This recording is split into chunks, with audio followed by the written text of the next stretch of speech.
Nos encontramos en Teología 2. Teología 1 compartimos el año pasado, por lo tanto ahora avanzamos con Teología 2 y el temario que nos corresponde desarrollar durante este año. Así que en este primer video, en esta primera teleclase, les voy a compartir el recorrido que vamos a realizar, dando de esta manera un pantallazo general respecto de la temática que vamos a ir tocando y la manera en la que vamos a ir llevando adelante esta materia, que es, como seguramente ustedes ya lo están sabiendo, una materia anual. Por lo tanto, vamos a compartirla a través de el material que ustedes van a tener, que ustedes están teniendo ya en el aula virtual, como así también las teleclases y las clases vía, podríamos llamarlas presenciales por medio de Meet, ¿sí? Así que, bueno, el temario de esta materia, el temario de Teología 2, encierra básicamente un concepto que en la actualidad se denomina teología fundamental. Es un término, un vocablo tal vez no muy conocido aún dentro del ambiente teológico, pero sí todas las instituciones teológicas o de carreras teológicas, como en este caso el profesorado de Ciencias Sagradas, estipulan que en una de estas materias teológicas se debe desarrollar el concepto de teología fundamental. Seguramente cuando miremos el contenido nos vamos a dar cuenta que tiene cierta similitud o cierto parentesco el contenido de esta materia con lo que, si alguno ha realizado alguna materia teológica en algún otro seminario, con lo que se conoce como una introducción a la teología. Porque la teología fundamental se refiere precisamente a las realidades que tienen carácter de fundamento. Es decir, a aquello que es primero, al soporte o a la puerta de entrada a la teología. A eso hace referencia el concepto de teología fundamental. Vuelvo a repetir, una especie de definición, ¿no? La teología fundamental se refiere entonces a aquellas realidades que tienen carácter de fundamento, carácter de ser primero, ¿no? El soporte o la puerta de entrada a la teología, al concepto teológico, al desarrollo teológico, al quehacer teológico. Por esa razón, encontramos esa similitud con asuntos que se desarrollan en la teología o en la introducción, en una introducción a la teología. ¿Cuál es la idea de la teología fundamental? La idea de la teología fundamental es darnos respuesta o podríamos decir organizar aquellas cuestiones que son principales, son prioridad en el quehacer teológico. Organizarlas de manera científica, organizarlas de manera sistemática, organizarlas de manera lógica, como para proveer herramientas para después el trabajo del teólogo, el trabajo de la teología. Podríamos utilizar como un texto, yo diría, fundamental de esta materia, o un texto fundamento de esta materia, valga la relación y la redundancia con el nombre de teología fundamental, el pasaje que el apóstol Pedro escribe en su primera epístola, capítulo 3, versículo 15, donde se nos dice: estén siempre preparados para responder a todo el que les pide o les pida razón de la esperanza que hay en ustedes. Estén preparados para responder a aquel que les pida razón de la esperanza que hay en ustedes. Y esta es una expresión del apóstol Pedro a los primeros creyentes, a quienes se les insta a tener respuestas racionales en alguna medida, con aquellos que justamente no siendo cristianos esperan una respuesta respecto de la fe.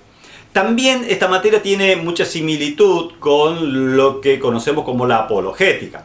Podríamos, si quisiéramos trazar un poco el recorrido de el concepto y cómo nos llega el concepto de teología fundamental, nos vamos a encontrar con que precisamente la idea de la apologética está presente.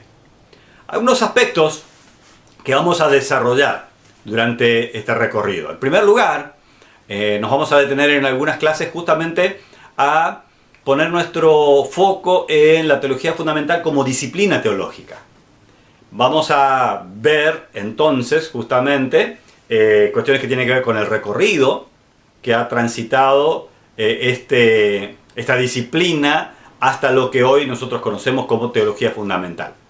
Y en ese sentido, podríamos decir que la apologética ha sido parte de este proceso.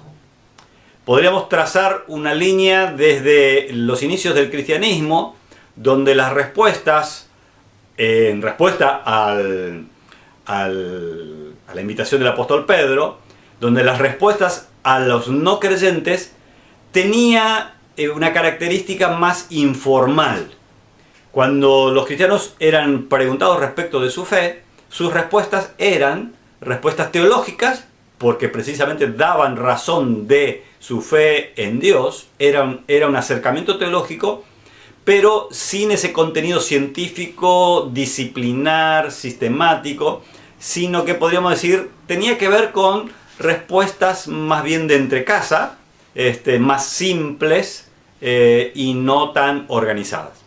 A partir de los primeros siglos, podríamos hablar del siglo II ya, del siglo III, comienza a aparecer la apologética como una respuesta, como un camino para responder a estos interrogantes. La apologética tiene su recorrido, la apologética tiene su progreso, distintas etapas. No es lo mismo pensar en la apologética de los padres apologistas, ¿sí?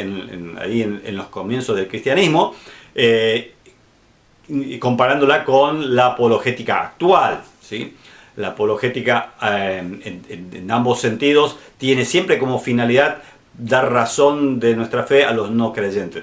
Ahora, la teología fundamental busca ir más al fondo y más al principio de la cuestión, y por lo tanto busca y trata de que nosotros como creyentes y quienes vamos a dar argumentos de nuestra fe para los no creyentes, podamos tener nosotros bien en claro cuál es el fundamento de nuestra fe, en qué se basa la fe cristiana y en qué se basa por ende también el trabajo de la teología. Por esa razón, en estas primeras clases, nuestro desarrollo va a ser un poco histórico para ponernos en foco y para poder entender cuál es el camino recorrido de la teología fundamental. El eje central de nuestra materia va a estar ubicado en entender el concepto de la revelación, fundamental en el trabajo teológico.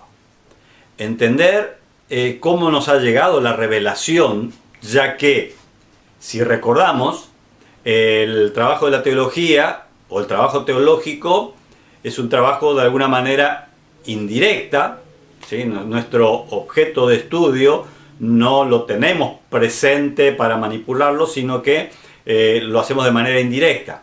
¿De qué manera? ¿Cuál es ese camino indirecto? Es a través de la revelación que nos viene de Dios, y nosotros la tenemos, y por lo tanto es a través de esa revelación que nosotros conocemos a Dios, su voluntad, y es el camino, o es la base, el fundamento, el sostén de nuestra actividad teológica. Por eso necesitamos inevitablemente tener claridad respecto a el concepto de la revelación. ¿Cómo ha sido revelado o revelada la Escritura? ¿Cuál es el camino que Dios ha usado para revelarnos la palabra? Y allí hablamos de una revelación general, hablamos de una revelación especial. La revelación general, teniendo en cuenta todo lo que incluso en la naturaleza podemos observar y que habla acerca de Dios, pero una revelación especial que es específicamente la Escritura. Ahí nos vamos a enfocar también en el concepto de inspiración. el concepto de inspiración, que también ha tenido varias miradas dentro de las comunidades cristianas y evangélicas, varias miradas respecto de cómo se ha dado ese concepto, en qué consiste la inspiración de los autores o de los agiógrafos de la escritura. Así que va a ser también un tema muy importante a desarrollar. Y por último vamos a estar trabajando la relación que existe entre la revelación y la fe. La revelación por un lado y la fe. Para poder entender la importancia de ambas cosas en nuestra actividad teológica. Entender que la revelación nos ha sido dada por Dios y nuestro acercamiento a esa revelación y la fe puesta en esa revelación, cuán importantes son en la actividad de cualquiera que ostente hacer teología o que se arriesgue a dar explicaciones teológicas un poco más profundas, más sistematizadas que la que puede hacer cualquier cristiano. Vamos a trabajar algunas cuestiones respecto de la fe, su origen, la fe salvadora, la fe que nos acerca a Dios, fundamentales para nosotros, para que nosotros, como estudiosos de la Escritura, podamos relacionar ambas cuestiones, la fe y la Escritura, y de esa manera poder entender lo que la Escritura nos revela, para después también poder dar explicaciones y ahí hacer apologética, ¿sí? Volver a la apologética para dar explicaciones a los no creyentes. Pero primero es necesario que nosotros tengamos mucha claridad respecto de estos asuntos que son los que vamos a trabajar en nuestra materia. Así que bueno, adelante y nos estamos viendo entonces ya en las lecturas. Nos estamos leyendo y en la próxima teleclase también avanzamos un poco más.